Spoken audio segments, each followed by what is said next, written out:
ठीक है, अब ये कहता है एनी पर्सन, पहली बात तो एनी पर्सन यानी कि कोई भी, ओके, कैन सेल और ड्रॉ एनी फॉरेन एक्सचेंज। पहली बात तो ये हो गई कि भैया कोई भी व्यक्ति सेल कर सकता है या फिर he can draw the foreign exchange, किससे, टू और फ्रॉम एन अकाउंट ट्रांजैक्शन, किसी भी ऑथराइज पर्सन के माध्यम से कर सकता है। ठीक है, मैं अभी आपको बताऊंगी कि ऑथराइज पर्सन कौन होता है, क्योंकि जो भी टर्म्स इन बिटवीन आती है जब हम पढ़ाते हैं तो we just also want that these terms should also be clear to you. ठीक है, तो अब ये बात है कि वो किसी भी ऑथराइज पर्सन से खरीद सकता है या उससे ड्रॉ कर सकता है। ठीक है, तो आरबीआई इस चीज के बारे में क्या कहता है कि that in consultation with the CG they may specify that any class और classes of capital account transactions involving debt instrument, एक तो ये कर सकता है, कोई भी डेट इंस्ट्रूमेंट है तो वो कर सकता है, और लिमिट स्पेसिफाई कर सकती है RBI, limit up to which foreign exchange shall be admissible, right? Got it? For such transaction. And तीसरी चीज है any other conditions which can be impose by RBI, कोई अन्य कंडीशन जो आरबीआई चाहे इम्पोज करना वो भी हो सकता है। तो ऐसा कोई भी transaction capital account related, transaction related हमारा आरबीआई कर सकता है, स्पेसिफाइंग कि कौन सा ट्रांजैक्शन होगा, कौन से क्लास ऑफ ट्रांजैक्शन होंगे, क्या लिमिट्स होगी या any other conditions. Now with respect to NRI it specifically talks under subsection 5। कोई जैसे ये कहता है जो कोई भी एनआरआई है या तो वो होल्ड कर सकता है, ओन कर सकता है, या फिर ट्रांसफर कर सकता है, या फिर इन्वेस्ट कर सकता है। किस में कर सकता है भाई ये सब चीजें, क्या होल्ड कर सकता है, क्या ओन कर सकता है, क्या ट्रांसफर कर सकता है, क्या इन्वेस्ट कर सकता है, in any Indian currency, in any Indian currency, okay, security और एनी इमूवेबल प्रॉपर्टी, ये तीन चीजों में कर सकता है कोई भी एनआरआई। ठीक है, कहां पे, सिचुएटेड इन इंडिया, भारत के अंदर,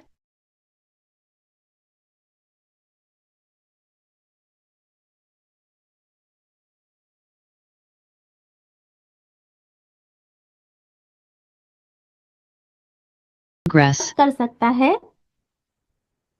जब वो प्रॉपर्टी जो भारत के अंदर है was acquired, held or owned by an NRI, ठीक है, when he is resident in India, या तो वो भारत में का नागरिक रहा हो, या फिर he has been inherited from a person who was resident in India। बहुत सिंपल है कानून, कानून को आप समझिए और जहां तक हो सके लॉ को अपने ओन वर्ड्स में पढ़ने और समझने की कोशिश करिएगा, डायग्रामेटिकली रिप्रेजेंट कर लिए को। तो ये आपका सेक्शन 6 सबसेक्शन 5 में बताया गया है। ठीक है, ये बोला है कोई भी NRI can hold, own, transfer और invest any property in Indian own when he was resident in India, जब वो भारत में खुद रहा हो तब उसने वो प्रॉपर्टी खरीदी थी, या फिर उसे वो प्रॉपर्टी अब, ऐसा नहीं विदेश में रहता था तब मिली, ऐसा नहीं होना चाहिए। When he was resident in India, who is resident in India वही हो सकता है। ऐसे नहीं कि मेरे कोई रिलेटिव है वो, मैं अपनी प्रॉपर्टी को whenever I just want to inherit, तो मैं वो मेरी प्रॉपर्टी उन्हें इनहेरिट होगी, which I can through the way of the will I can make it out कि माय प्रॉपर्टी नहीं कर सकती हूँ। ऐसी प्रॉपर्टी को ना ही कोई एनआरआई एक्वायर कर सकता है, ना ही ओन कर सकता है, या फिर वो खुद रहा हो तो वो उस प्रॉपर्टी को एक्वायर कर सकता है।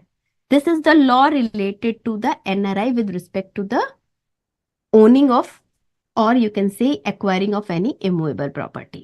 I told you अब हम आंसर में चलते कि हमें क्या बोला गया है।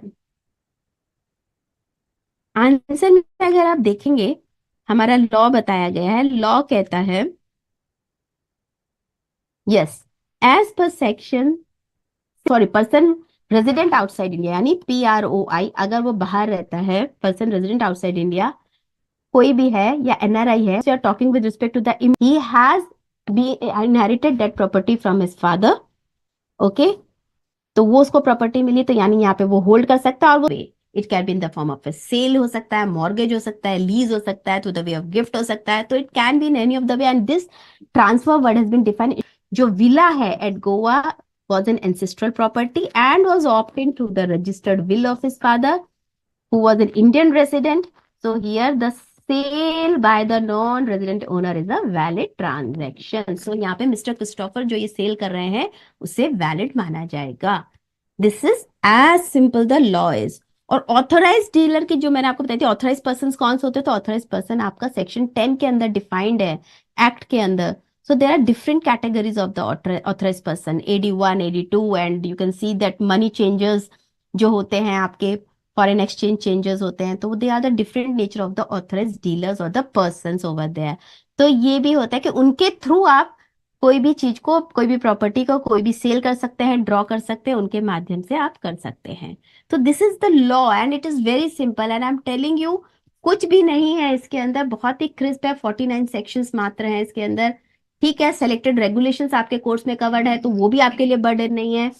और यस, अगर आप बात करेंगे जो नई नई हुई है, चाहे वो ओवरसीज इन्वेस्टमेंट रेगुलेशन और 2022 की, तो yes there is a lot of again students के दिमाग में कि ये हमें कितना पढ़ना है, लेकिन आप ये सब चीजें पहले पढ़ चुके हैं। Only there are minor changes you can say in these regulations, because the thing is that कि आपका जो रेगुलेशंस में अगर आप देखोगे कि पहले जो हम पढ़ते थे immovable property, immovable acquisition of immovable property outside India, तो आपको आप पहले भी ये चीजें पढ़ते थे, या इन इंडिया तो आप पहले भी पढ़ते थे, बट आप अगर आप देखोगे तो बस इसको रिप्लेस कर दिया गया with overseas investment rules and regulations के माध्यम से।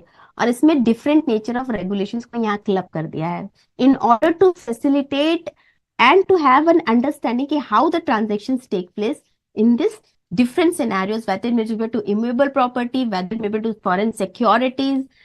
तो आपको ये चीज सिंप्लीफाइड करने के लिए इनको एक ही उसमें इन्होंने रूल्स एंड रेगुलेशंस में कवर कर दिया है, and which forms a part of your syllabus. And तो प्लीज आप उसे पढ़िएगा, जो आपका स्टडी मटेरियल आपको प्रोवाइड किया गया है, kindly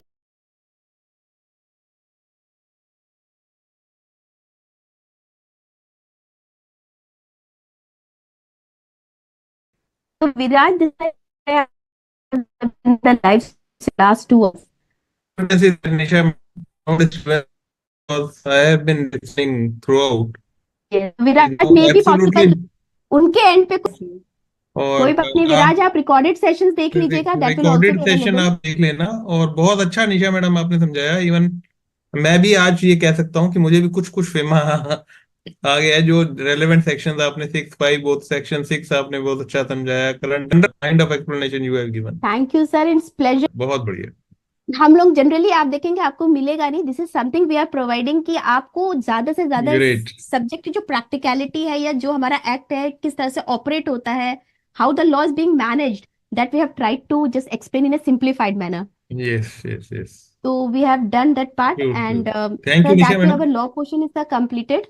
Yes, thank you, Nisha madam. Thank Thank you you, very sir. much. Yes, thank you students. Thank you very much. And जो स्टूडेंट्स अभी नहीं देख पाए वो रिकॉर्डेड सेक्शन देख लें।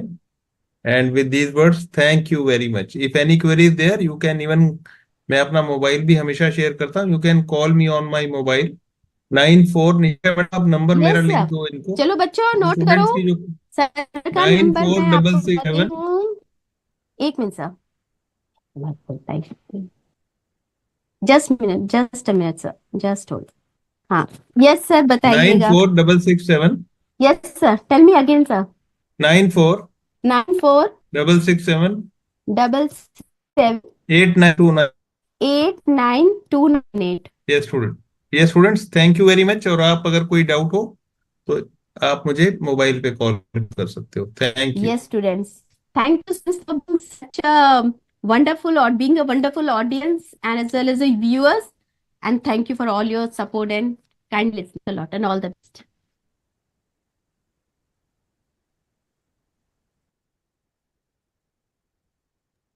हाँ जी, हो गया. Thank you. Thank you, Shok ji. Thank you. Thank you, sir. Thank you, Nisha. Thank you, sir.